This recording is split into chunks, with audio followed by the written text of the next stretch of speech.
اعوذ باللہ من الشیطان الرجیم بسم اللہ الرحمن الرحیم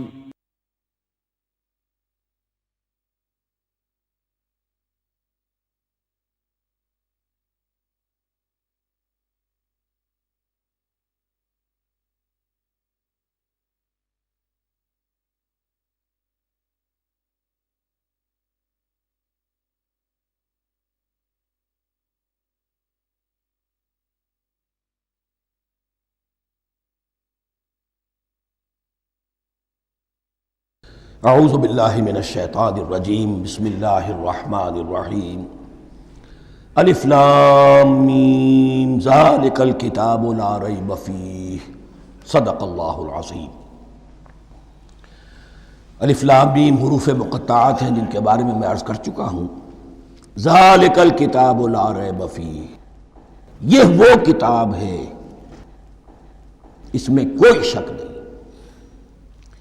الکتاب اس لیے کہا گیا ہے کہ قرآن مجید کی پیشین گوئیاں اور خوشخبریاں سابقہ کتابوں میں موجود تھیں، اور چونکہ اس سورہ مبارکہ میں اصل خطاب کا رخ جو ہے وہ ہے سابقہ امت مسلمہ کی طرف، تو ذالک کتاب نہیں کہا گیا، ذالک کتاب لا ریب فیہ نہیں، ذالک الکتاب یہ وہ کتاب ہے، کتاب موعود ہے جس کی پیشین گوئیاں تورات اور انجیل میں موجود تھیں۔ لا ریب فیہ، اس میں کوئی شک نہیں۔ حرف اورا ریب نئے، تبدیل نئے، یہی الفاظ آئے ہیں سورہ سجدہ کے شروع میں بھی، الف لام میم تنزیل الکتاب لا ریب فیہ رب العالمین، لا ریب فیہ من رب العالمین، فیہ ھدی للمتقین۔ فیہ دونوں طرف مل سکتا ہے، لا ریب فیہ اسے معانقہ کہتے ہیں، لا ریب فیہ پڑھیں گے تو ہدن سے شروع کر دیں گے، لا ریب پر ختم کر دیں گے تو فیہ ہدن للمتقین، یہ دونوں معنی درست ہوں گے۔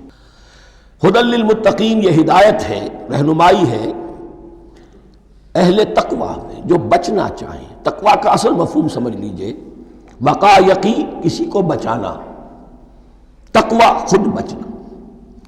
جن لوگوں کے اندر فطرت سلیمہ ہوتی ہے ان میں اخلاقی حس موجود ہوتی ہے، وہ بری چیز سے بچنا چاہتے ہیں، بھلی کو حاصل کرنا چاہتے ہیں، وہ لوگ ہیں کہ جو گویا کہ اس قرآن کا اصل مخاطب ہے، وہی اس سے استفادہ کر سکیں گے۔ الذین یؤمنون بالغیب، اب ان کے کچھ اوصاف، یہ اصل میں بہت زیادہ واضح ہوتا ہے تعویل خاص کے اعتبار سے کہ دیکھ لو درخت کو اپنے پھل سے پہچانتے ہیں، اس قرآن کے پھل موجود ہیں نا، یہ ابو بکر اور عمر اور عثمان اور علی کون ہیں؟ یہ جو مہاجرین آئے ہیں چل کر، مدینے والوں دیکھو یہ کون ہیں، ان کی شخصیتیں کیا ہیں، ان کا کردار کیا ہے، ان کے اوصاف کیا ہے، یہ کس درخت کے پھل ہیں، یہ اس بینہ کے پھل ہیں، یہ اس ذکرہ کے پھل ہیں۔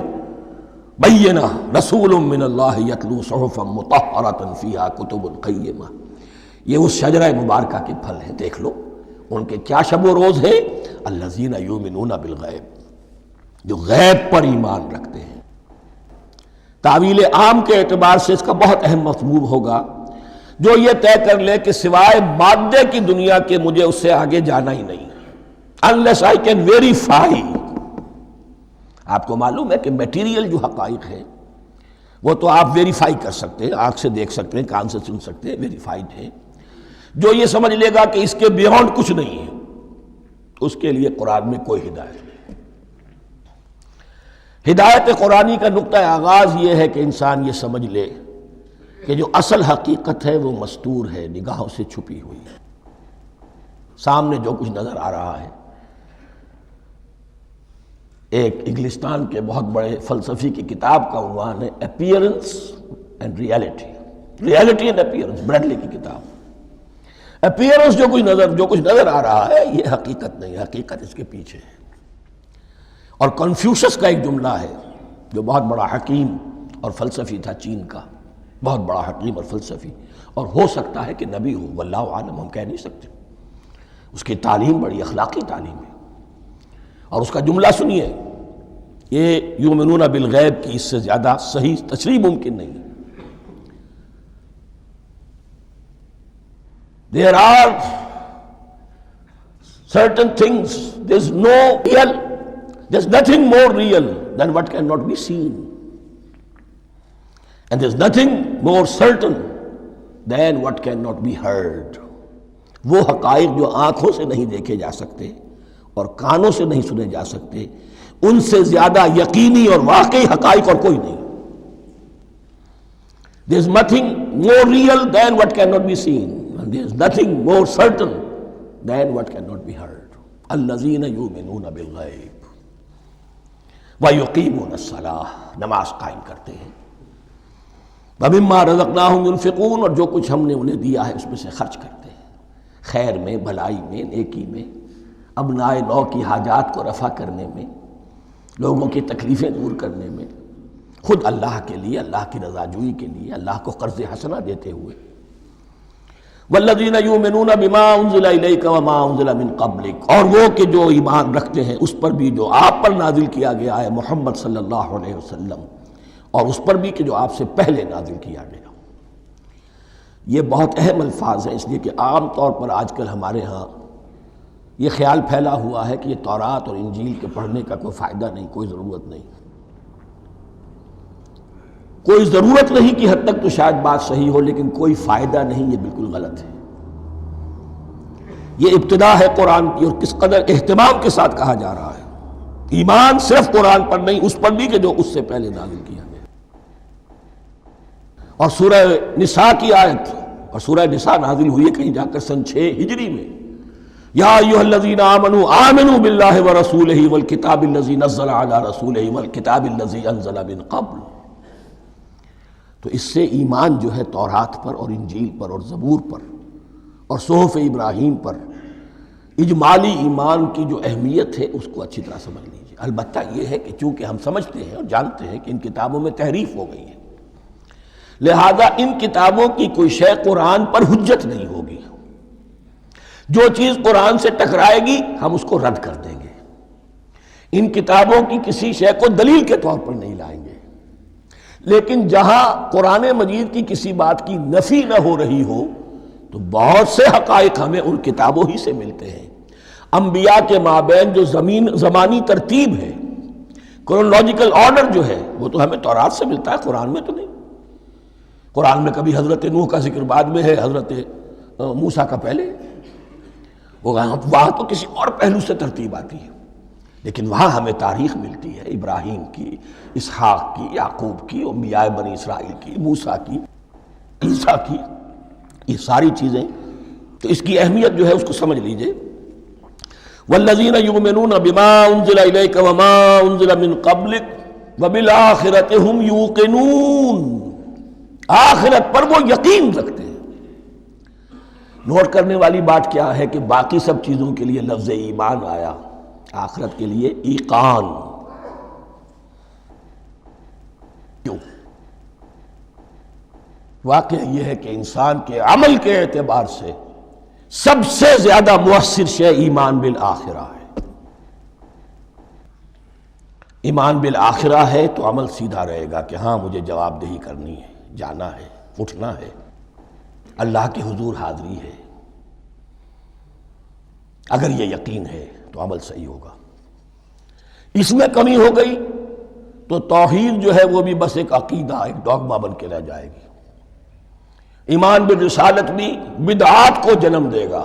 عید میلاد نبی منا لیجئے، اور کچھ عشقیہ اشعار کہہ دیجئے، نعتیہ اشعار کہہ دیجئے، اللہ اللہ خیر صلی اللہ، یہ ایمان بالرسالت کے مظہر ہوں گے. عمل انسان کا درست ہوتا ہے آخرت کے یقین کے ساتھ. وبالآخرۃ ھم یوقنون، آخرت پر انہی کا یقین ہے، انہی کا یقین ہے. یہ حصر بھی ہے اس اعتبار سے کہ یہودی میں مدعی تھے کہ ہم آخرت پر یقین رکھتے ہیں، یہاں کنٹراسٹ دکھایا جا رہا ہے، آخرت پر یقین رکھنے والے یہ لوگ ہیں. اور تعویل خاص کے اعتبار سے وہ لوگ موجود ہیں تمہاری نگاہوں کے سامنے. 13 برس کی محنت کی کمائی محمد الرسول اللہ صلی اللہ علیہ وسلم کی، اس کتاب کی، یتلو علیہم آیاتہ ویزکیہم ویعلمہم الکتاب والحکمہ، اس کا جو نتیجہ ہے وہ تمہارے سامنے. اولئک علی ھدی من ربہم، یہ وہ لوگ ہیں جو اپنے رب کی طرف سے ہدایت پر ہیں. وہ ابتدائی ہدایت بھی ان کے پاس تھی اور یہ تکمیلی ہدایت بھی، قرآن پر بھی ان کا یقین پورا ہے اور محمد کا اتباع بھی وہ کر رہے ہیں۔ وَأُولَٰئِكَ هُمُ الْمُفْلِحُونَ، اور یہی وہ لوگ ہیں جو فلاح پانے والے ہیں۔ فلاح کا لفظ بھی قرآن مجید کی بڑی اہم اصطلاح ہے، منزل مراد کو پہنچ جانا، کسی باطنی حقیقت کا عیا ہو جانا۔ اسی لیے اس پر پھر گفتگو انشاءاللہ ہوگی سورہ مومنون کے شروع میں، لیکن یہ کہ فلاح پانے والے، کامیاب ہونے والے اصل میں یہی لوگ ہیں۔ تو گویا کہ تعویل خاص میں صحابہ کرام کی طرف اشارہ ہو گیا، تعویل عام میں ہر شخص کو بتا دیا گیا اگر قرآن کی ہدایت سے مستفید ہونا ہے تو یہ اوصاف اپنے اندر پیدا کرو۔ اب دوسرا گروہ، ان الذین کفروا سواء علیہم انذرتہم ام لم تنذرہم لا یؤمنون، یقیناً جن لوگوں نے کفر کیا، اور یہاں مراد کیا ہے؟ جو کفر پر اڑ گئے ہیں۔ اس کو ہم تعویل عام میں نہیں لے سکتے، اس لیے کہ اگر تو ہم اس کو عام میں لے لیں گے تو اس کے معنی تو یہ ہوں گے جس شخص نے کسی وقت کفر کیا اب وہ ہدایت پر آ ہی نہیں سکتا۔ نہیں، یہ بات نہیں ہے۔ کوئی کفر میں ہے، وہ غالطے کی بنا پر ہے، عدم توجہی کی بنا پر ہے، حق اس پر واضح نہیں ہوا ہے اس لیے ہے، تو آپ اسے سمجھائیں گے، انذار و تبشیر سے اسے فائدہ ہو جائے گا، واعظ و نصیحت سے فائدہ ہو جائے گا۔ ایک وہ ہے کہ جو حق کو سمجھ کر، پہچان کر اور پھر اڑ گئے، ضد کی وجہ سے، ہٹ دھرمی کی وجہ سے، تعصب کی وجہ سے، تکبر کی وجہ سے، حسد کی وجہ سے۔ ان الذین کفروا، ایسے لوگوں کا معاملہ کیا ہے؟ سواء علیہم انذرتہم ام لم تنذرہم لا یؤمنون، برابر ہے ان کے لیے خواہ آپ انہیں سمجھائیں خواہ نہ سمجھائیں، ڈرائیں نہ ڈرائیں، انذار فرمائیں نہ کریں، لا یؤمنون، وہ ایمان لانے والے نہیں۔ وہی بات جو میں نے کہی تھی کہ سوتے کو جگایا جا سکتا ہے، جاگتے کو کیسے جگائیں؟ ختم اللہ علی قلوبہم وعلی سمعہم وعلی ابصارہم غشاوہ، ان کے دلوں پر اللہ نے مہر کر دی ہے۔ کیوں کر دی ہے؟ یہ ابتداءً مہر نہیں ہوئی، جب حق کو پہچان کر انہوں نے رد کر دیا، اس کی پاداش میں، اس کی سزا کے طور پر۔ ختم اللہ علی قلوبہم، اللہ نے ان کے دلوں پر مہر کر دی ہے، وعلی سمعہم، اور ان کی سماعت پر بھی، وعلی ابصارہم غشاوہ، اور ان کی آنکھوں کے سامنے پردہ پڑ چکا ہے۔ یہ مضمون سورہ یاسین کے شروع میں پھر آئے گا بہت شر و بست کے ساتھ۔ وَلَهُمْ عَذَابٌ عَظِيمٌ، اور ان کے لیے تو اب بہت بڑا عذاب ہے۔ یہ دوسرا گروہ ہو گیا، ایک رکوع میں دو کو سمیٹ لیا گیا، کل ابھی 7 آیتیں ہوئی ہیں۔ ایک وہ گروہ جس نے قرآن مجید کی دعوت سے صحیح صحیح استفادہ کیا، ان میں طلب ہدایت کا مادہ موجود تھا، ان کی فطرتیں سلیم تھیں، ان کے سامنے دعوت آئی، قبول کی، اور قرآن کے بتائے ہوئے راستے پر چلے۔ وہ گلے سرسبد ہیں، وہ شجرہ قرآنی کے نہایت مبارک اور مقدس، وہ اس کے پھل ہیں۔ ایک گروہ وہ ہے جس نے حق کو پہچانا لیکن اس کو رد کر دیا اپنے تعصب یا ہٹ درمی کی وجہ سے۔ ان کا ذکر آ گیا بہت اختصار کے ساتھ، اس لیے کہ ان کا ذکر آپ کو بہت تفصیل سے مکی صورتوں میں ملے گا۔ اب آیا تیسرا گروہ، وَمِنَ النَّاسِ، اور لوگوں میں کچھ ایسے بھی ہیں، مَن يَقُولُ آمَنَّا بِاللَّهِ وَبِالْيَوْمِ الْآخِرِ وَمَا هُم بِمُؤْمِنِينَ، جو کہتے تو یہ ہے کہ ہم ایمان رکھتے ہیں اللہ پر بھی اور یوم آخر پر بھی، مگر وہ حقیقت میں مومن نہیں ہے۔ یہاں ایک بات سمجھ لیجئے، اکثر و بیشتر مفسرین نے اس تیسری کیٹیگری کے بارے میں یہی رائے قائم کی ہے کہ یہ منافقین مذکور ہیں یہاں، اگرچہ لفظ منافق یا لفظ نفاق نہیں آیا یہاں، لیکن مولانا امیر احسن اصلاحی صاحب نے ایک رائے ظاہر کی ہے جو بڑی قیمتی ہے، وہ یہ کہ یہاں ایک کردار کا نقشہ کھینچ دیا گیا ہے۔ غور کرنے والے غور کر لیں، دیکھ لیں، جس پر بھی وہ چسپاں ہو جائے۔ اور بالفعل جب یہ آیات نازل ہو رہی تھیں تو دو طبقات پر یہ کردار نگاری جو ہے، یہ جو شخصیت کا ہیولہ کھینچا جا رہا ہے، وہ دو کے اوپر راست آ رہا تھا۔ ایک علماء یہود، وہ بھی کہتے تھے کہ ٹھیک ہے محمد جو کہہ رہے ہیں، ہم بھی اللہ کو مانتے ہیں، آخرت کو بھی مانتے ہیں، اسی لیے یہاں رسالت کا ذکر نہیں ہے۔ بھئی ہم محمد ہی کو نہیں مانتے نا صلی اللہ علیہ وسلم، باقی اگر 1.25 لاکھ نبی آئے ہیں تو باقی 1.25 لاکھ کو تو ہم مانتے ہیں۔ ایک محمد کو نہیں مانا، ایک عیسیٰ کو نہیں مانا، بس۔ تو ہمیں بھی مانا جانا چاہیے کہ ہم بھی مسلمان ہیں۔ ایک یہ ان کی رائے ہے، اور واقعہ یہ ہے کہ یہاں اس طریقے کا تذکرہ ہو رہا ہے کہ جس سے ان کا کردار بھی جھلک رہا ہے، روح سخن ان کی طرف جا رہا ہے۔ مجھے یاد ہے اپنی 10ویں جماعت کے زمانے میں دہلی میں نے دیکھا تھا کہ ناٹ سرکس، وہاں کا ایک بڑی مارکیٹ ہوتی تھی، تو جوتے کی ایک دکان پہ ایک بہت بڑا جوتا لٹکایا ہوا تھا، بہت بڑا، اور لکھا تھا free to whom it fits, جس کے پاؤں میں یہ ٹھیک ٹھیک آ جائے وہ لے جائے اس کو۔ تو یہ free to whom it fits ہے، ایک کردار ہے۔ اب یہ کردار جس کے اوپر بھی فٹ بیٹھ جائے، ان میں یقیناً زیادہ تو غلبہ یہی ہے جو مفسرین کی رائے ہے، منافقین کا معاملہ جو ہو رہا ہے، لیکن یہ کردار بعین نہیں فٹ بیٹھ رہا ہے یہود کے علماء پر۔ اور یہ بھی نوٹ کر لیجئے کہ جو مدینہ منورہ میں نفاق کا جو پودا پروان چڑھا ہے، بلکہ پودا نہیں کہنا چاہیے، جھاڑ جھکاڑ جو پروان چڑھا ہے، وہ یہودیوں کے زیر اثر، جیسے جنگل کے اندر بڑے بڑے درخت بھی ہوتے ہیں اور اندر جو ہے نیچے جھاڑیاں بھی ہوتی ہیں، تو یہ نفاق کا جھاڑ جھکاڑ جو ہے وہ یہودی علماء کا جو پودا تھا، اور بہت بڑا تھا، اس میں کوئی شک نہیں، اس کے سائے میں پروان چڑھا ہے۔ ان دونوں میں معنوی ربط بھی ہے۔ وَمِنَ النَّاسِ مَن يَقُولُ آمَنَّا بِاللَّهِ وَبِالْيَوْمِ الْآخِرِ وَمَا هُم بِمُؤْمِنِينَ، اور لوگوں میں سے کچھ ایسے بھی ہیں جو کہتے تو یہ ہے کہ ہم ایمان رکھتے ہیں اللہ پر اور یوم آخر پر، لیکن وہ مومن نہیں ہیں۔ يُخَادِعُونَ اللَّهَ وَالَّذِينَ آمَنُوا وَمَا يَخْدَعُونَ إِلَّا أَنفُسَهُمْ، وہ دھوکہ دینے کی کوشش کر رہے ہیں اللہ کو اور اہل ایمان کو۔ دیکھیں یخادعون جو ہے یہ باب مفعلہ ہے، باب مفعلہ میں کشمکش ہوتی ہے، کشاکش ہوتی ہے، لہذا ترجمہ میں نے کیا کوشش کر رہے ہیں۔ وما یخدعون الا انفسهم، یہ ثلاثی مجرد میں آ گیا، اور نہیں دھوکہ دے رہے مگر صرف اپنے آپ کو۔ یہ یقینی ہے اپنے آپ کو تو دھوکہ دے رہے ہو، لیکن یہ کہ اللہ اور اس کے رسول کو اور اللہ اور اہل ایمان کو دھوکہ نہیں دے سکتے۔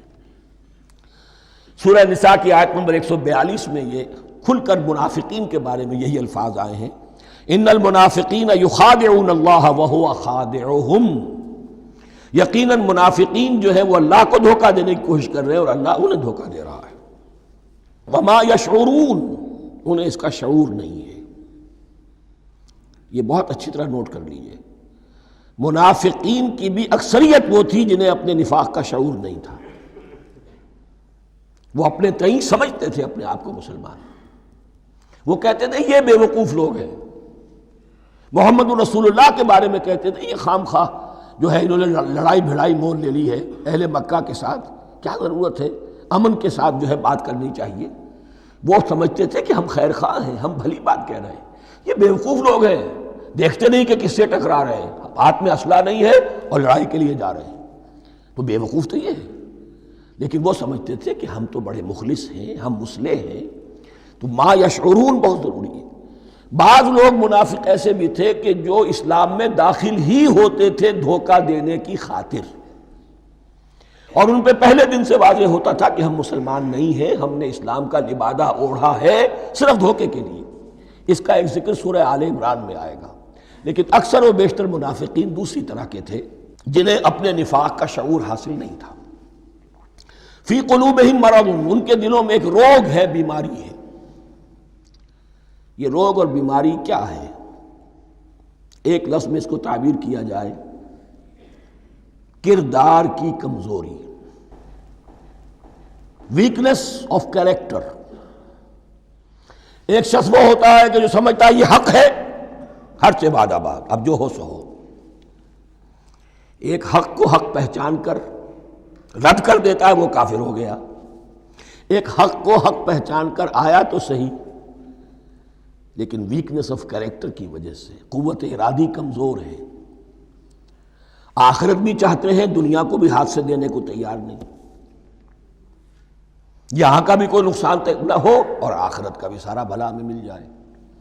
یہ وہ لوگ ہیں در حقیقت کہ اس کو کہا روگ۔ فی قلوبہم مرض فزادہم اللہ مرضا، تو اللہ نے ان کے مرض میں اضافہ کر دیا۔ یہ اللہ کی سنت ہے، آپ حق پر چلنا چاہیں حق کا راستہ آپ کے لیے آسان کر دے گا، آپ برائی کی طرف جانا چاہیں بڑی سے بڑی برائی آپ کے لیے ہلکی ہوتی چلی جائے گی۔ کوئی خاص بات ہی نہیں، چلو یہ بھی کر گزرو، جب یہ کر لیا تو یہ بھی کر گزرو۔ اور اگر آپ بین بین لٹکنا چاہیں تو اللہ اسی پہ چھوڑ دیتا ہے۔ ٹھیک ہے، آپ سمجھتے ہیں ہم کامیاب ہو رہے ہیں، ہم نے مسلمانوں کو بھی دھوکہ دے لیا، وہ ہمیں مسلمان سمجھتے ہیں، اور یہودیوں کو بھی دھوکہ دے لیا، وہ سمجھتے ہیں کہ ہم ان کے ساتھی ہیں، تو سمجھا کامیاب ہو رہے ہیں، حقیقت میں یہ کامیابی نہیں۔ فی قلوبہم مرض فزادہم اللہ مرضا ولہم عذاب علیم بما کانوا یکذبون، اور ان کے لیے تو دردناک عذاب ہے۔ عذاب عظیم کا لفظ آیا تھا اوپر کفار کے لیے، وَلَهُمْ عَذَابٌ عَظِيمٌ، 7ویں آیت ختم ہوئی، اور عذاب علیم کا لفظ آیا یہاں، ان کے لیے دردناک المناک عذاب ہے، بما کانوا یکذبون، بسبب اس جھوٹ کے جو وہ بول رہے تھے۔ وَإِذَا قِيلَ لَهُمْ لَا تُفْسِدُوا فِي الْأَرْضِ، اور جب ان سے کہا جاتا تھا مت فساد کرو زمین میں، مراد کیا ہے اس سے؟ کہ جب محمد کو مان لیا کہ اللہ کے رسول ہیں، اب ٹھیک ٹھیک پیروی کرو، ان کے پیچھے چلو، ان کا حکم ہے تو جنگ کے لیے نکلو، ان کی طرف سے تقاضا آتا ہے مال پیش کرو، اور اگر تم اس سے کتراتے ہو تو فساد مچا رہے ہیں، جماعتی زندگی کے اندر فتنہ اور فساد پیدا کر رہے ہیں۔ وَإِذَا قِيلَ لَهُمْ لَا تُفْسِدُوا فِي الْأَرْضِ قَالُوا إِنَّمَا نَحْنُ مُصْلِحُونَ، وہ کہتے تھے نہیں ہم تو صلح کرانے والے ہیں، اصلاح کرنے والے ہیں، ہم چاہتے ہیں لڑنا بھیڑنا کوئی اچھی بات نہیں ہے، ٹکراؤ تصادم یہ کوئی اچھے کام تھوڑا ہی ہے، بس ٹھنڈے ٹھنڈے دعوت دیتے رہو، جو چاہے قبول کر لے، جو چاہے رد کر دے، خام خواہ یہ ٹکرانا اور یہ جنگ کرنا اور اللہ کے دین کو غالب کرنے کے لیے یہ قربانی دو اور یہ مصیبت جھیلو اور یہ مشقت برداشت کرو اور یہ چیز چھوڑو اور یہ ترک کرو، یہ کاہے کے لیے؟ وَإِذَا قِيلَ لَهُمْ لَا تُفْسِدُوا فِي الْأَرْضِ قَالُوا إِنَّمَا نَحْنُ مُصْلِحُونَ أَلَا إِنَّهُمْ هُمُ الْمُفْسِدُونَ وَلَٰكِن لَا يَشْعُرُونَ، آگاہ ہو جاؤ کہ وہی ہیں مفسد، فساد پھیلانے والے۔ اس لیے کہ محمد رسول اللہ کی دعوت ہے زمین میں اصلاح کے لیے، اس اصلاح کے لیے کچھ آپریشن کرنا پڑے گا۔ مریض اس درجے کو پہنچ چکا ہے کہ آپریشن کے بغیر اس کی شفا نہیں ہوگی، اب اگر تم اس کے راستے میں رکاوٹ بنتے ہو تو در حقیقت تم فساد مچا رہے ہو، لیکن تمہیں اس کا شعور نہیں۔ الا انہم ہم المفسدون ولکن لا یشعرون، پھر دیکھیے نوٹ کیجئے، شعور نہیں ہے۔ شعوری نفاق اور شے ہے، غیر شعوری نفاق ہے کہ جس کا یہ سارا تذکرہ ہو رہا ہے۔ وَإِذَا قِيلَ لَهُمْ آمِنُوا كَمَا آمَنَ النَّاسُ، اور جب ان سے کہا جاتا ہے ایمان لاؤ جیسے دوسرے لوگ ایمان لائے ہیں، آخر دیکھو دوسرے یہ اہل ایمان ہیں، جب بلاوا آتا ہے فوراً لبیک حاضر ہوتے، جو بھی ہو یہ تم جو ہے آخر تم نے اور روش اختیار کی۔ وَإِذَا قِيلَ لَهُمْ آمِنُوا كَمَا آمَنَ النَّاسُ قَالُوا أَنُؤْمِنُ كَمَا آمَنَ السُّفَهَاءُ، وہ کہتے ہیں کہ کیا ہم ایمان لائے جیسے یہ بے وقوف لوگ ایمان لائے؟ انہیں تو اپنے نفع کی فکر، نہ نقصان کی فکر، نہ خطرات کا کوئی خیال، نہ اندیشوں کا کوئی گمان، جان جائے مال جائے، اولاد کو چھوڑ دیں، گھر بار چھوڑ کے آ گئے ہیں، ان سے بڑے بے وقوف کون ہوں گے؟ بال بچے چھوڑ آئے ہیں کفار مکہ کے رحم و کرم پر، سرداران قریش جو چاہے ان کے ساتھ کریں، تو یہ تو بے وقوف لوگ ہیں۔ آج کل آپ کہتے ہیں ایسے ہی لوگوں کو فینیٹکس ہیں، یہ فینیٹکس ہیں، دیکھ بھال کر چلنا چاہیے، دائیں بائیں دیکھ کر چلنا چاہیے، نفع نقصان کا خیال کر کے چلنا چاہیے، چاہے حق ہے ٹھیک ہے، لیکن بہرحال اپنی مصلحتوں کو بھی اور اپنی اہل و عیال کی مصلحتوں کو بھی دیکھنا چاہیے۔ یہ لوگ تو معلوم ہوتا ہے کہ بالکل دیوانے ہو گئے، فینیٹکس ہو گئے۔ وَإِذَا قِيلَ لَهُمْ آمِنُوا كَمَا آمَنَ النَّاسُ قَالُوا أَنُؤْمِنُ كَمَا آمَنَ السُّفَهَاءُ أَلَا إِنَّهُمْ هُمُ السُّفَهَاءُ وَلَٰكِن لَا يَعْلَمُونَ، آگاہ ہو جاؤ کہ وہی بے وقوف ہیں لیکن انہیں علم نہیں ہے۔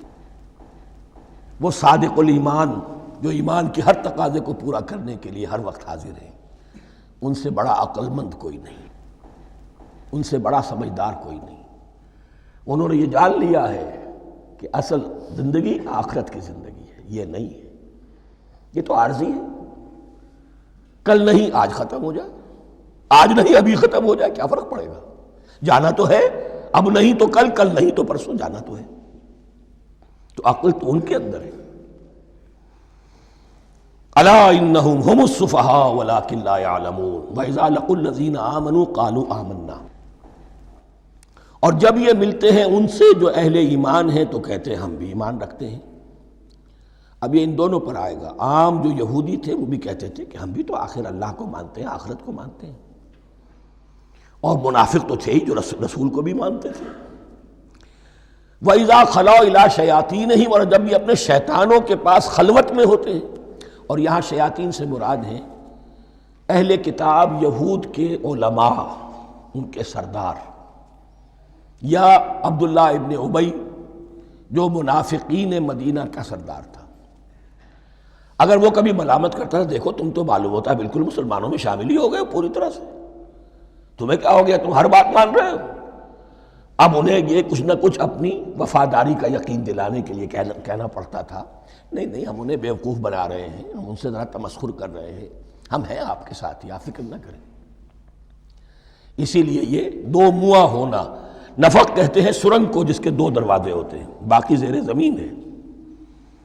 نافقہ گوہ کا بل ہے کہ دو دروازے رکھتا ہے، دو اس کے منہ رکھتا ہے کہ ادھر سے اگر کتا داخل ہو جائے شکار کے لیے تو ادھر سے نکل بھاگے، ادھر سے آئے تو ادھر سے نکل بھاگے۔ تو دو منہا انسان، یہ در حقیقت جس کو پھر سورہ نساء میں کہا گیا لا الہ ہؤلاء ولا الہ ہؤلاء، نہ ادھر کے ہیں نہ ادھر کے، مذبذبین بین ذالک، اس کے درمیان مذبذب ہو کر رہ گئے۔ یہ شیطان کا لفظ یہاں سمجھ لیجئے کہ اس کے دو رائے ہیں کہ یہ شطنہ سے بنا ہے یا شات سے بنا ہے، شین الف توئے یا شین طا نون۔ شطنہ کے معنی تباعدا، کو بہت دور ہو گیا، دور ہو گیا۔ شیطان سے مراد جو اللہ کی رحمت سے بہت دور ہو گیا۔ اور شاتا یشیتو کے معنی ہے احترق غضبا وحسدا، کوئی شخص غصے اور حسد کے اندر جل رہا ہو، وہ شاتا یشیتو ہے۔ اس سے فعلان کے وزن پر، رحمان کے وزن پر، غضبان کے وزن پر شیطان، یعنی وہ کہ جو حسد اور غضب کی آگ میں جل رہا ہے۔ تو یہ ایک تو شیطان وہ ہے کہ جو جنات میں سے ہے، جس کا نام عزازیل تھا پہلے، اب ہم اسے ابلیس کے نام سے جانتے ہیں، وہ ایک شیطان ہے، جنی ہے۔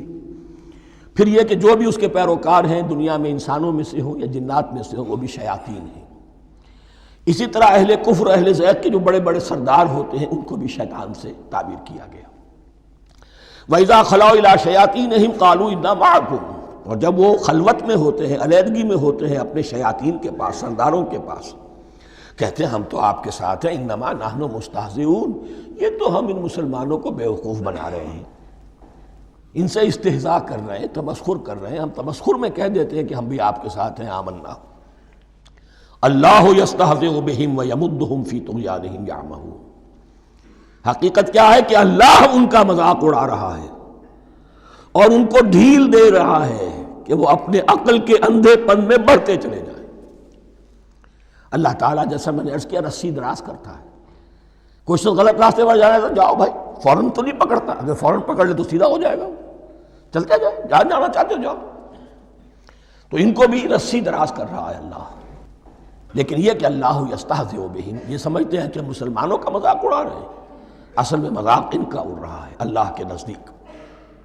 وَيَمُدُّهُمْ فِي طُغْيَانِهِمْ يَعْمَهُونَ، اب یہاں ذرا نوٹ کر لیجئے، یہ دو لفظ آئیں گے، عین میم اور ہا، امہ ہے کے ساتھ، ایک ہے عین میم اور یا امج، تو عین اور میم تو مشترک ہے یا آخر میں فرق ہوگا، عین میم اور ہا ہوگا، اس کے معنی عقل کا اندھا، دل کا اندھا، آنکھیں تو ہے لیکن دل کا اندھا ہے، عقل کا اندھا ہے۔ اور عین میم یا جو آنکھوں کا اندھا ہو، عمیٌ اندھے، اعمیٰ اندھا۔ تو یہاں فرمایا انا معکم انما نحن مستہزئون، اللہ یستہزئ بہم ویمدہم فی طغیانہم یعمہون، اللہ ان کو اس جو ان کی عقل کے اندھے پن میں جو یہ بڑھتے چلے جا رہے ہیں، اللہ بھی ان کی رسی دراز کر رہا ہے تاکہ یہ جہاں تک جانا چاہتے چلے جائیں۔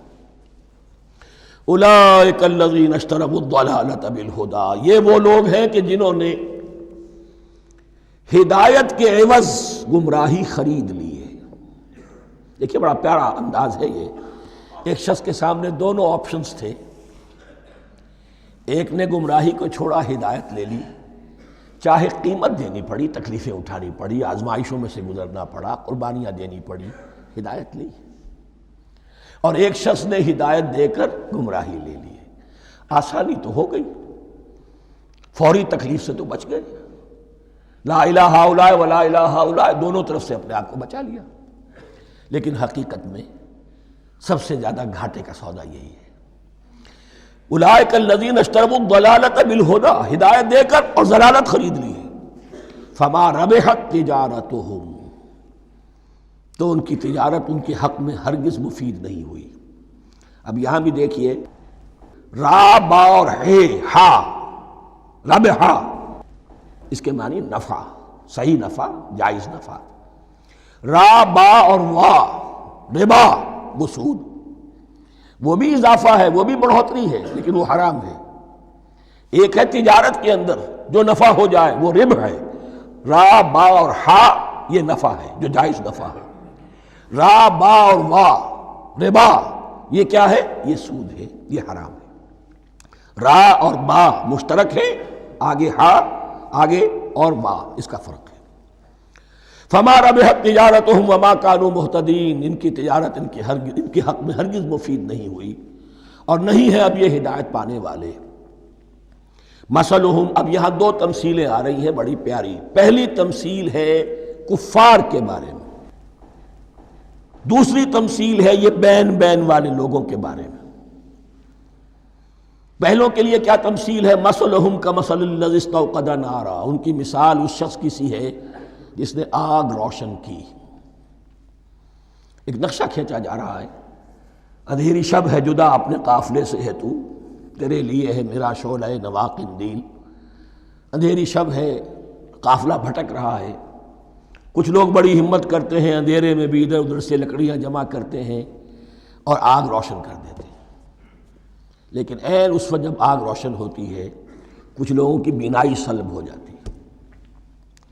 پہلے وہ اندھیرے میں اس لیے تھے کہ روشنی نہیں تھی، اب وہ اندھیرے کے اندھیرے میں رہ گئے کہ روشنی تو خارج میں آ گئی، اپنی اندر کی روشنی گل ہو گئی، بصارت سلب ہو گئی۔ یہ مثال ہے ان کفار کی کہ حضور کی آمد سے پہلے سب بھٹک رہے تھے، کوئی حقیقت واضح نہیں تھی، قافلہ انسانیت بھٹک رہا تھا اندھیری شب میں۔ محمد الرسول اللہ آئے، انہوں نے آگ روشن کر دی، اب راستہ کھل گیا، ہدایت واضح ہو گئی۔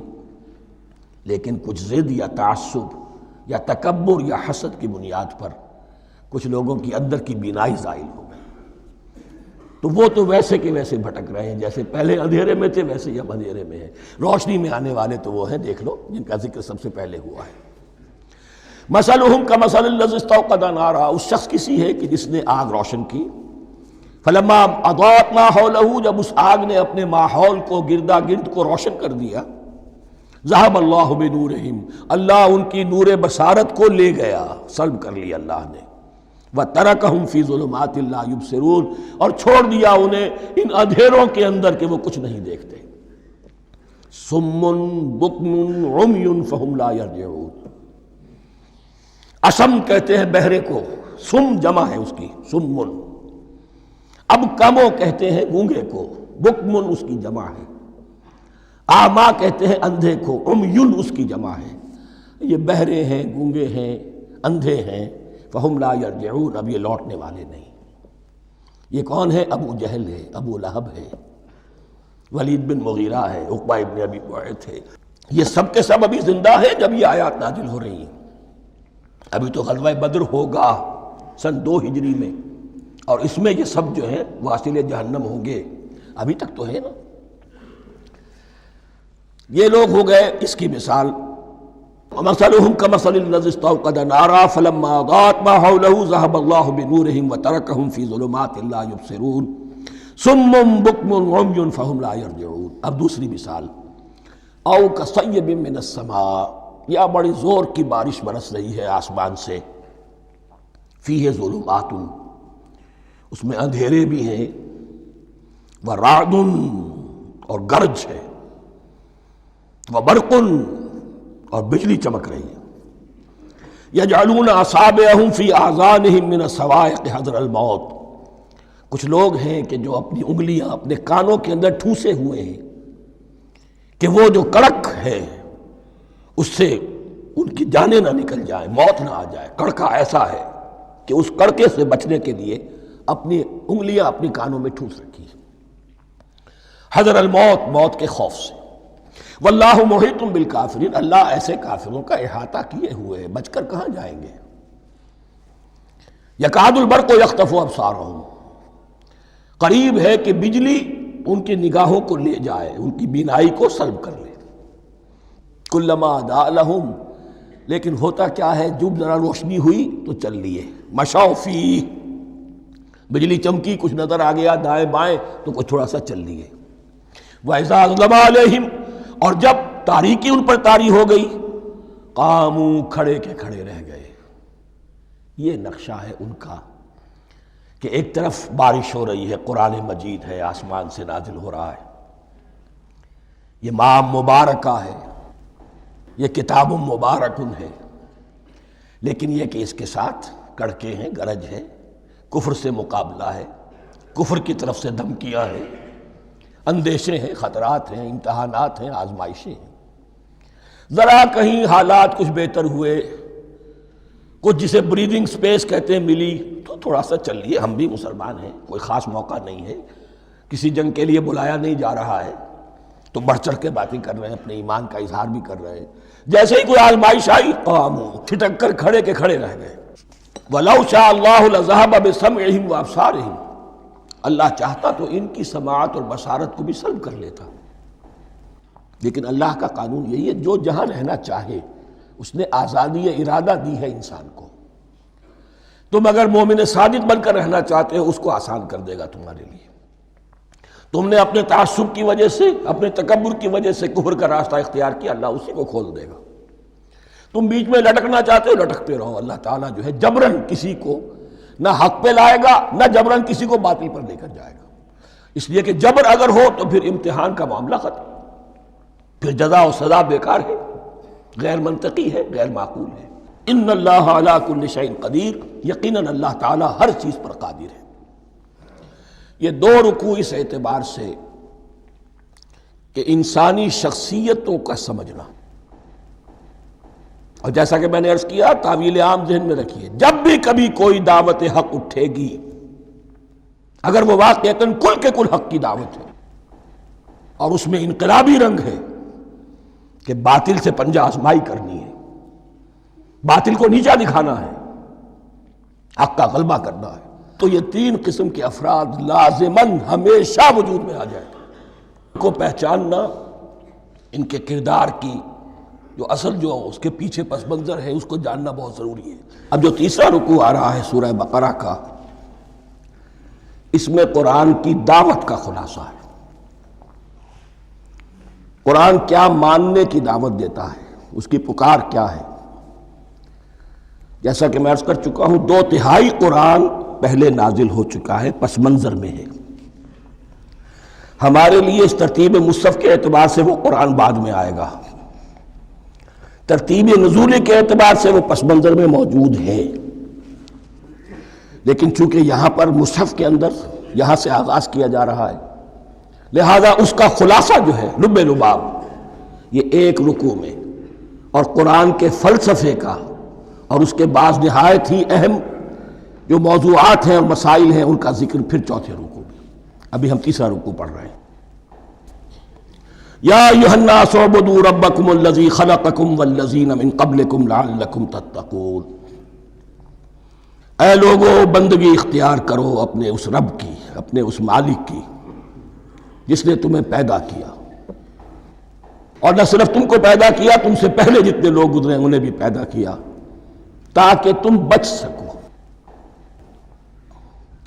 یہ قرآن کی دعوت کا خلاصہ ہے، اور یہ نوٹ کر لیجئے، یہ تمام انبیاء اور رسل کی دعوت یہی تھی۔ ہم جب پڑھیں گے سورہ اعراف پڑھیں گے، سورہ شعراء پڑھیں گے، ایک ایک کا نام لے کر، ان اعبدوا اللہ واطیعون، ہر رسول کی دعوت یہ تھی، اللہ کی بندگی کرو، میری اطاعت کرو۔ یا قوم اعبدوا اللہ ما لکم من الہ غیرہ، اے میری قوم کے لوگوں اللہ کی بندگی کرو، تمہارا کوئی الہ اور معبود اس کے سوا نہیں ہے۔ پھر عضو قرآن یہی عبادت رب انسان کی تخلیق کی غایت ہے، وما خلقت الجن والانس الا لیعبدون، ہم نے جنوں اور انسانوں کو پیدا ہی صرف اس لیے کیا ہے کہ ہماری بندگی کریں۔ لیکن یہاں ایک فرق بہت بڑا ہے، تمام رسولوں کی دعوت یہی ہے، محمد الرسول اللہ کی بھی یہی ہے، لیکن بڑا فرق کیا ہے؟ باقی تمام رسولوں کی دعوت آپ کو ملے گی یا قوم، اے میری قوم کے لوگوں، یہاں ہے یا ایھا الناس، اے بنی آدم، اے بنی نوع انسان۔ معلوم ہوا کہ تمام رسول حضور سے پہلے صرف اپنی اپنی قوموں کی طرف آئے ہیں، پہلے اور آخری اور کامل رسول ہیں اللہ کے محمد صلی اللہ علیہ وسلم، جن کی دعوت آفاقی ہے۔ یا ایھا الناس، یا قوم نہیں، یا ایھا الناس اعبدوا ربکم الذی خلقکم والذین من قبلکم۔ اس میں دلیل بھی آ گئی کہ عام طور پر لوگ جو ہے غلط راستے پر اس دلیل سے جمے رہتے ہیں کہ ہمارے آباء و اجداد کا راستہ یہی تھا۔ تو بھائی جیسے تم مخلوق ہو ایسے وہ بھی تو مخلوق تھے، جیسے تم خطا کر سکتے ہو وہ بھی تو خطا کر سکتے تھے۔ لہذا یہ نہ دیکھو کہ آباء و اجداد کا راستہ کیا تھا، دیکھو یہ کہ حق کیا ہے، لعلکم تتقون، تاکہ تم بچ جاؤ، دنیا میں افراط و تفریط کے دھکوں سے بچ جاؤ گے، آخرت میں اللہ کے عذاب سے بچ جاؤ گے۔ ان دونوں سے اگر بچنا ہے تو اللہ کی بندگی کی روش اختیار کرو۔ اچھا کس رب کی؟ الذی جعل لکم الارض فراشا والسماء بناء، جس نے تمہارے لیے زمین کو فرش بنا دیا اور آسمان کو چھت بنا دیا۔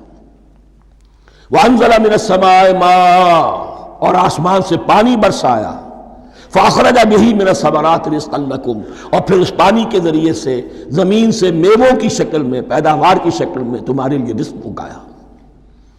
فلا تجعلوا للہ اندادا وانتم تعلمون، تو ہرگز نہ اللہ کا مد مقابل کسی کو ٹھہراؤ جانتے بوجھتے۔ وانتم تعلمون کا ایک مطلب یہ بھی ہے کہ تم بھی مانتے ہو کہ اس کائنات کا خالق اللہ کے سوا کوئی نہیں۔ اہل عرب بھی مانتے تھے، جو ان کے دیوی دیوتا تھے وہ سمجھتے تھے کہ یہ اللہ کے اوتار ہیں یا اللہ کے ہاں بہت یہ پسندیدہ ہیں، اللہ کے محبوب ہیں، اس کے اولیاء ہیں، اس کی بیٹیاں ہیں، لہذا یہ شفاعت کریں گے تو ہمارا بیڑا پار ہو جائے گا، ورنہ خالق وہ مانتے تھے اللہ ایک ہی ہے۔ جب تم یہ مانتے ہو کائنات کا خالق ایک، مدبر ایک، تو اب کسی کو اس کا مد مقابل نہ بناؤ۔ انداد ند کی جمع ہے، لا ضد لہ ولا ند لہ، اللہ کا کوئی مد مقابل نہیں۔ اس میں یہاں تک بات ہے کہ حضور اس درجے، اس توحید کی باریکیوں تک پہنچا کر گئے ہیں اس امت کو کہ کسی صحابی نے ایسے ہی کہہ دیا ما شاء اللہ وما شئت، جو اللہ چاہے اور جو آپ چاہیں۔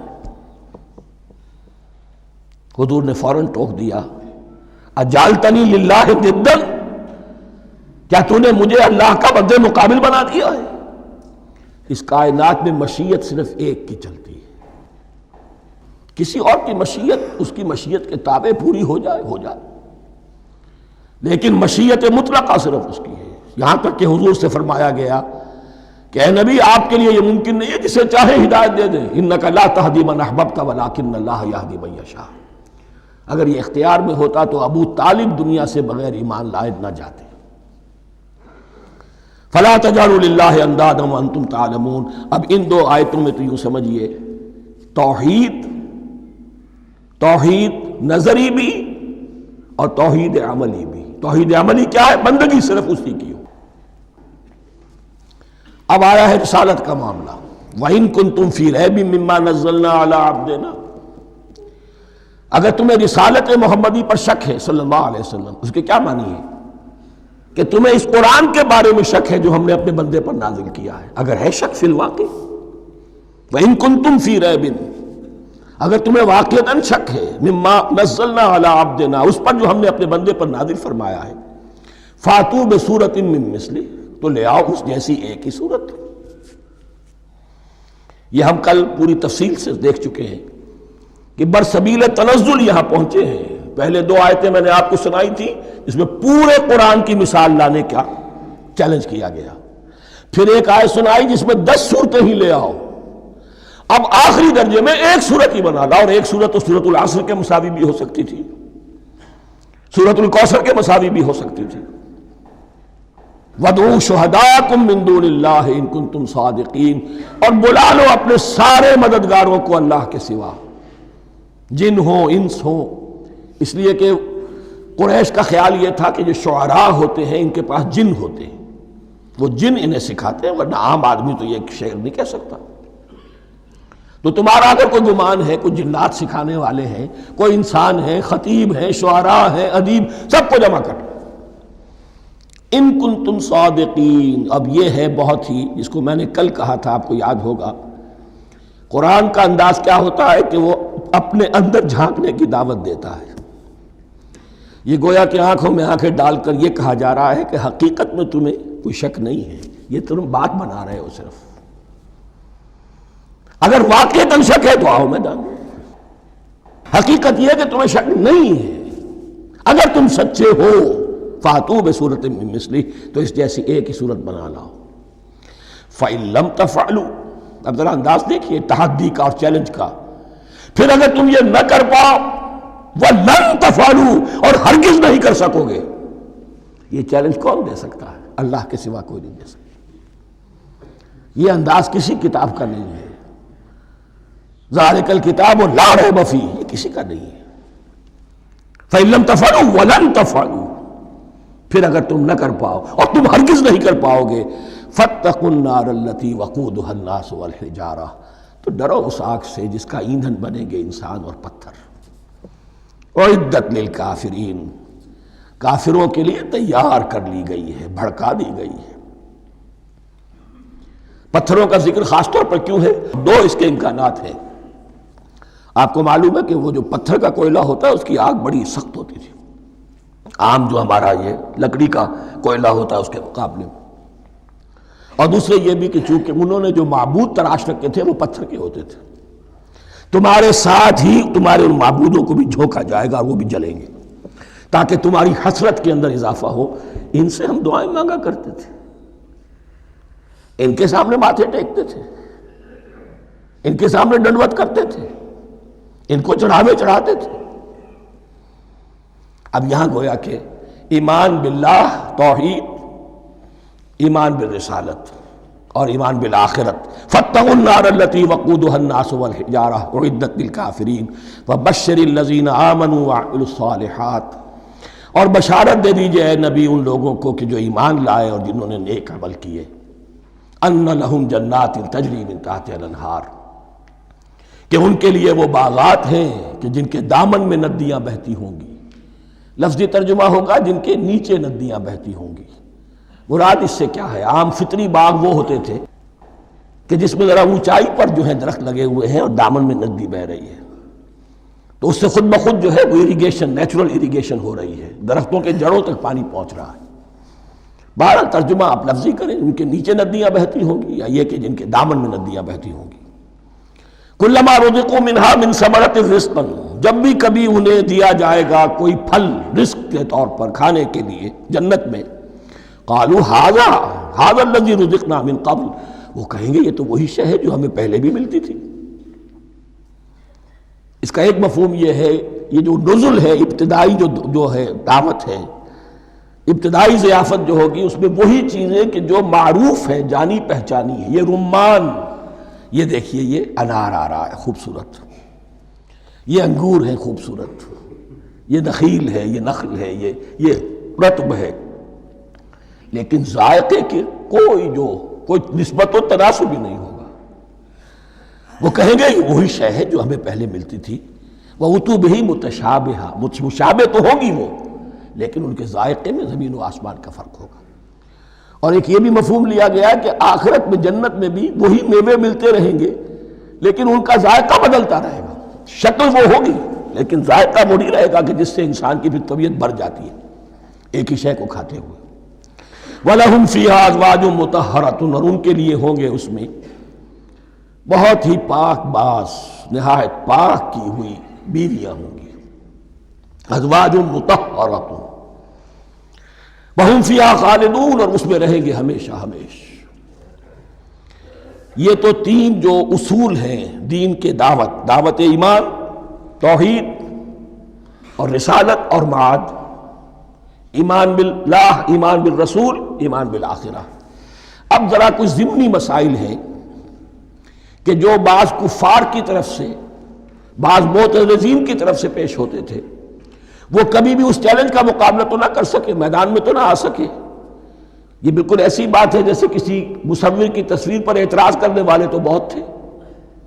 جب کہا گیا کہ ذرا یہ لیجئے قلم، اس کو ٹھیک کر دیجئے، یہ برش آپ کے ہاتھ میں دیتا ہوں، اب سب پیچھے ہٹ گئے۔ تو کوئی صورت قرآن کے مقابلے میں لانا وہ تو ان کے لیے ممکن نہیں تھی، لیکن ادھر ادھر سے اعتراضات کرنے کے لیے جو زبانیں کھلتی تھی ان میں سے ایک اعتراض نقل کیا جا رہا ہے۔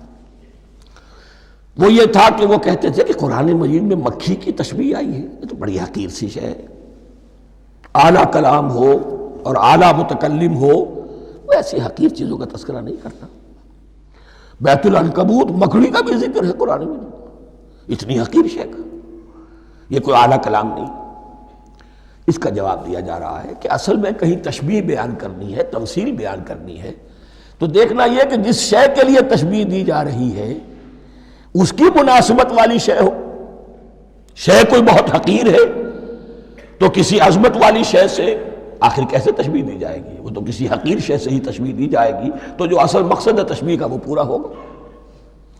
ان اللہ لا یستحی ان یضرب مثلا ما بعوضۃ فما فوقہا، اللہ تعالیٰ کو تو اس میں کوئی جھجک نہیں ہے، کوئی شرم نہیں ہے کہ وہ مچھر کی مثال بیان کرے، تو اس سے اوپر، اب یا فوقہا میں دونوں معنی ہو جائیں گے، یعنی کمتر اور حقیر ہونے میں اس سے بھی بڑھ کر، یا یہ کہ اس سے اوپر کی کوئی شے، اس کی مثال دینے میں اللہ کو کوئی جھجک نہیں، اس لیے کہ مکھی بھی بہرحال مچھر سے تو ذرا بڑی شے ہے۔ اس معنی میں بھی ہو سکتا ہے فوقہا، اور فوقہا اس معنی میں بھی کہ اس سے بھی حقیر ہونے میں اس سے بھی بڑھ کر۔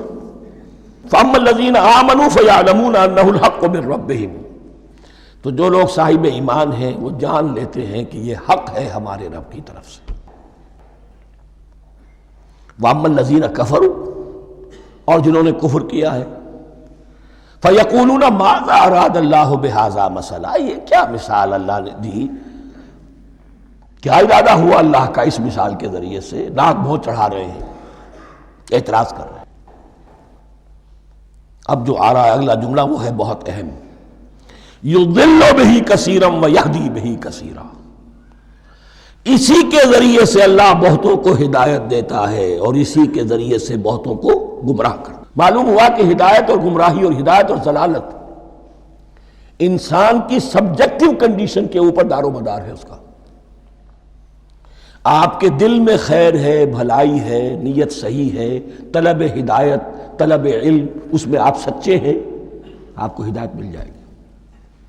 دل میں زیغ ہے، کجی ہے، نیت میں ٹیڑھ ہے، فساد ہے، تو اسی کے ذریعے سے اللہ آپ کی گمراہی میں اضافہ کر دے گا۔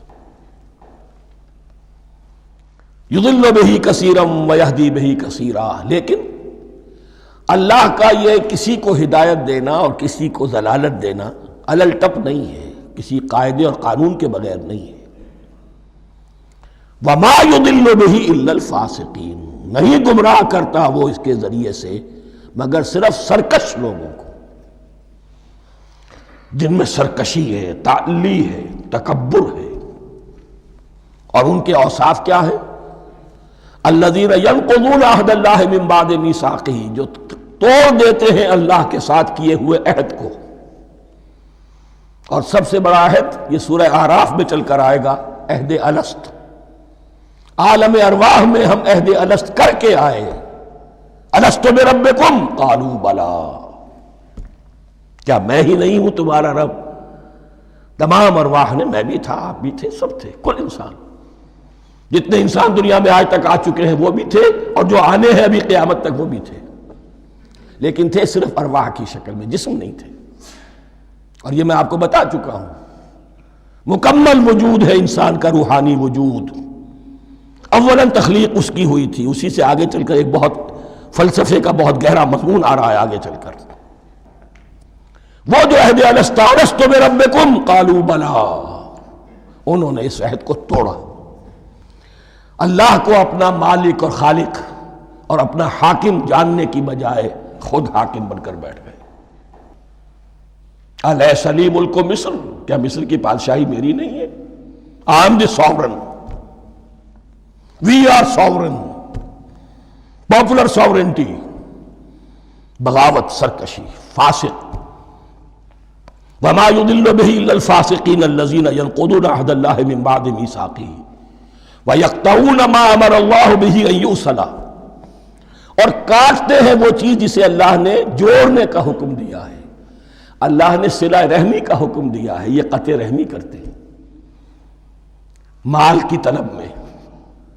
بھائی بھائی کو ختم کرتا ہے اس کے مال کو ہتھیانے کے لیے، اپنی ذاتی اغراض کے لیے تمام اخلاقی حدود جو ہے انسان پس و پیش ڈال دیتا ہے، اپنا تکبر، اپنے لیے تعلی۔ الذین، آپ دیکھیے نوٹ کیجئے، اس میں ہماری شریعت کا فلسفہ یہ ہے، ایک تعلق ہے اللہ کا بندے کے ساتھ، حقوق اللہ، ایک ہے بندوں کا بندوں کے ساتھ، حقوق العباد۔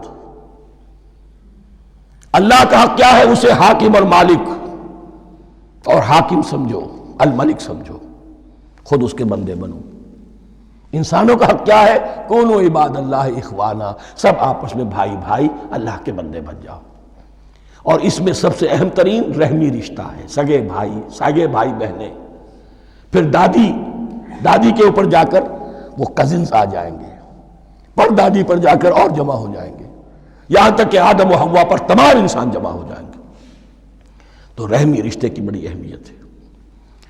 تو وہ فاسقین کے جو توڑتے ہیں اللہ کے عہد کو، اس کو مضبوطی سے باندھنے کے بعد، وَيَقْطَعُونَ مَا أَمَرَ اللَّهُ بِهِ أَن يُوصَلَ وَيُفْسِدُونَ فِي الْأَرْضِ، انہی دونوں چیزوں کے نتیجے میں زمین میں فساد پیدا ہوتا ہے۔ یا اللہ کی اطاعت سے باغی ہو گئے، اور یا آپس میں ایک دوسرے کی گردنیں کاٹنے لگے۔ اولئک ھم الخاسرون، یہی لوگ ہیں جو بالآخر خسارے میں، آخری اور دائمی خسارے میں رہنے والے ہیں۔ کیف تکفرون باللہ وکنتم امواتا، تم کیسے کفر کرتے ہو اللہ کا؟ بڑا پیارا انداز ہے۔ وکنتم امواتا، تم مردہ تھے، فاحیاکم، تمہیں زندہ کیا، ثم یمیتکم، پھر تمہیں مارے گا، ثم یحییکم، پھر جلائے گا، ثم الیہ ترجعون، پھر تم اس کی طرف لوٹ جاؤ گے، لوٹا دیے جاؤ گے۔ یہاں وہ بات آ گئی جو آج نگاہوں سے بالکل اوجھل ہو چکی ہے۔ یہ ہم دنیا میں آنے سے پہلے مردہ تھے، کیا مانی؟ یہ مضمون آ کر اصل میں سورہ غافر یا سورہ مومن میں چل کر اس کی پوری وضاحت ہوگی، لیکن چونکہ یہاں تذکرہ ہو چکا ہے عہد الست کا، ہماری پہلی تخلیق ہوئی عالم ارواح میں، ارواح کی صورت میں، پھر ہمیں سلا دیا گیا، وہ ہماری پہلی موت تھی۔ مردہ جو ہے معدوم نہیں ہوتا، مردہ ہوتا ہے، بے جان ہوتا ہے، سویا ہوا ہوتا ہے، اور موت کو اور نیند کو تشبیہ دی گئی ہے۔ پھر ہمیں اس جسد کے ساتھ یہاں زندہ کیا گیا، پھر موت طاری ہوگی، پھر ہمیں زندہ کیا جائے گا۔ یہ آیت جیسا کہ میں نے عرض کیا بہت بڑی اور بڑی گہری حکمت اور فلسفہ قرآن کی آیت ہے۔ کیسے اللہ کا انکار کرتے؟ کنتم اموات، تم مردہ تھے، سوئی ہوئی ارواح کی شکل میں تھے، فاحیاکم، تمہیں جگایا اس جسد کے ساتھ، زندہ کیا، ثم یمیتکم ثم یحییکم، پھر تمہیں مارے گا، پھر جلائے گا، ثم الیہ ترجعون، پھر تم اس کی طرف لوٹا دیے جاؤ گے۔ اور اب اس کے بعد جو آخری آیت ہے، هو الذی خلق لکم ما فی الارض جمیعا، اس نے تمہارے لیے بنایا ہے جو کچھ بھی زمین میں ہے۔ اس میں خلافت کا مضمون آ گیا۔ حدیث میں آتا ہے انما الدنیا خلقت لکم وانتم خلقتم للآخرہ، یہ دنیا تمہارے لیے بنائی گئی ہے، تم آخرت کے لیے بنائے گئے ہو۔